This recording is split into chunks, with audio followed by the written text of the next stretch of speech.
Praise the Lord. இன்றைக்கு மனிதனுடைய மிகப்பெரிய ஒரு பரிதாபம் என்னவென்று கேட்டால், கிறிஸ்துவுக்குள் நாம் எப்படிப்பட்ட ஒரு மேன்மையான, ஒரு மகிமையான, ஒரு விடுதலையான, வெற்றியுள்ள வாழ்க்கையை வாழும்படி அழைக்கப்பட்டிருக்கிறோம். அவர் கண்களில் நாம் எவ்வளோ ப்ரெஷஸாக இருக்கிறோம், நம்மளுடைய வாழ்க்கையின் அழைப்பின் மேன்மை என்ன என்பதை அறியாமல் இருப்பது தாங்க.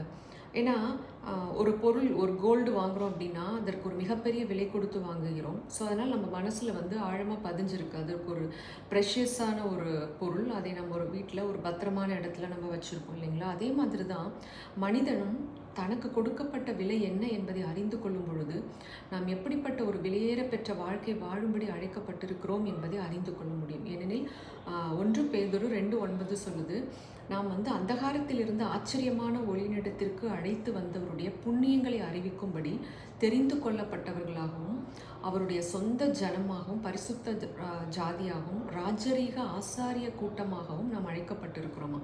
அப்போ பாருங்க, நம்மை படைத்த கடவுள் நமக்காக ஒரு பெரிய விலைக்கிரயத்தை ஆண்டவர் சிலுவையில் கொடுத்துருக்கிறார். எதற்காகனா அந்தகாரம், இருளுக்குள்ளேருந்து நம்மை ஆச்சரியமான ஒளியினிடத்திற்கு அழைத்து வர அவர் புண்ணியம் பண்ணியிருக்கிறார். அவர் தான் உண்மையான புண்ணியவான். நம்மளுடைய பாவங்களை எல்லாம் அவர் ஏற்றுக்கொண்டு நம்மை நீதிமானாய் மாற்றியிருக்கிறார். அது மிகப்பெரிய ஒரு புண்ணியத்தை ஆண்டவர் நமக்கு பண்ணியிருக்கிறார். ஸோ நம்மளுடைய வாழ்க்கை நோக்கமெல்லாம் இந்த புண்ணியத்தை அறிவிக்கும்படி அவர் நம்மை சொந்த ஜனமாக, பரிசுத்த ஜாதியாக, தெரிந்து கொள்ளப்பட்ட சந்ததியாக, ராஜரீக ஆசாரிய கூட்டமாக நம்மை தெரிந்து கொண்டிருக்கிறார். இதை ஒரு மனிதன் ஆழமாய் அறிந்து கொள்ளும் பொழுது நிச்சயமாக இந்த வாழ்க்கையை ஒவ்வொரு நிமிஷமும் அவருக்குள் சந்தோஷமாய் மகிமையாய் வாழ ஆசைப்படுவோம். இந்த விலை என்ன என்பதை நாம் அறியாமல் இருக்கிறதுனால தான் இன்றைக்கு நம்ம வாழ்க்கையில் வரக்கூடிய பிரச்சனைகள், போராட்டங்கள், வியாதிகளை கண்டு பயந்து கொண்டிருக்கிறோம். ஒரு மிகப்பெரிய அறியாமை. ஒரு வியாதி வந்துருச்சுன்னா நம்ம கடவுள்கிட்ட போய் அழுது புலம்பி அதை சுகம் கேட்குற நிலைமையில இல்லை. நமக்காக எல்லாம் ஆயத்தமாக்கப்பட்டு இருக்கிறது. ஒரு வெற்றியுள்ள வாழ்க்கை, அந்தகாரம், இருளிலிருந்து நம்மளை மீட்டெடுத்து கொண்டார். ஆச்சரியமான ஒளியினிடத்திற்கு நாம் வந்திருக்கிறோம். ஸோ இதை அறிந்து கொண்டு தேவனுடைய மகிமை நிறைந்த அந்த அவருடைய க்ளோரியை நம்ம இன்னும் மகிமைப்படுத்தும் பொழுது நம்மளுடைய வாழ்க்கையில் அந்த மகிமை வெளிப்படும். ஸோ நம்மளுடைய அழைப்பின் மேன்மை நாம் அறிந்து கொள்வோம். கிறிஸ்துவுக்குள் யார் என்பதை அறிந்து கொள்ளும் ஒரு வெற்றியுள்ள வாழ்க்கையை வாழ்வோம். ஜெபிப்போம்.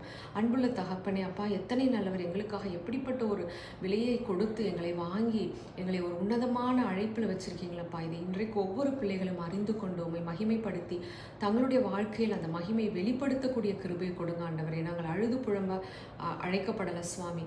நாங்கள் அந்த வாழ்க்கையில் இருக்கக்கூடிய எல்லா இருளிலிருந்தும் நாங்கள் விடுதலையாக்கப்பட்டிருக்கிறோம். ஒன்றும் எங்களை மேற்கொள்ள முடியாது என்பதை அறிந்து கொள்ள பிரகாசமுள்ள மனக்கண்களை கொடுத்துள்ளோம். இயேசு கிறிஸ்துவின் நாமத்தில் ஜெபிக்கிறோம் எங்கள் நல்ல பிதாவே. ஆமேன், ஆமேன். We are chosen to live a heaven on earth.